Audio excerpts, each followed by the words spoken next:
Doggy style. Deep penetration అవుతుంది. అంటే చాలా లోపటికి అంగము లోపలికి వెళ్తుందనమాట. టచ్ అవుతుంది వాళ్ళకు. ఆ జీ స్పాట్ ఏదైతే ఉంటుందో దానికి టచ్ అవుతుంది. ఎక్కువ స్కిన్ టు స్కిన్ రబ్ అవుతుందనమాట.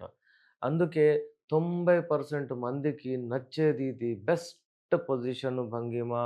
అది రిసర్చ్ చేసిన తర్వాత ఏం తెలీందంటే డాగీ స్టైల్. అయితే ఎందుకంటే ఇది కంట్రోల్ ఉంటది. మీ చేతుల్లో అంతా కంట్రోల్ ఉంటుంది. ఇంకోటేంటంటే మీరు ఐ కాంటాక్ట్ ఉండదు గాబట్టి మీరు మంచిగా పెర్ఫార్మ్ చేయొచ్చు. మీ ఫేషియల్ ఎక్స్‌ప్రెషన్స్ గూడా మీరు ఇవ్వచ్చు. ఇప్పుడు ఇదేంటంటే పొజిషన్ అండ్ కమ్యూనికేషన్ ఉంటుంది. అంటే ఆ పొజిషన్ వచ్చిన తర్వాత మీరు కమ్యూనికేట్ గూడా జేసుకోవచ్చు. అలా ఉండండి, ఇలా ఉండండి, వెనక్కి జరగండి. ఇదంతా అందులో ఉంటుంది. సూటిగా కొంతమందికి చూస్తే నడవదు. కొంతమందేంటి 90% మంది మనం మననెవరు జూడకుండానే మనం మంచిగా పెర్ఫార్మ్ జేయగలుగుతాం. ఈ మెంటాలిటీ ఉంటుంది. అందుకే ఇదేంటంటే కంట్రోల్ వాళ్ళ చేతిలో కాబట్టి ఈ భంగిమ ఏదైతే ఉంటుందో డాగీ స్టైల్ ఇది చాలా నచ్చుతుంది.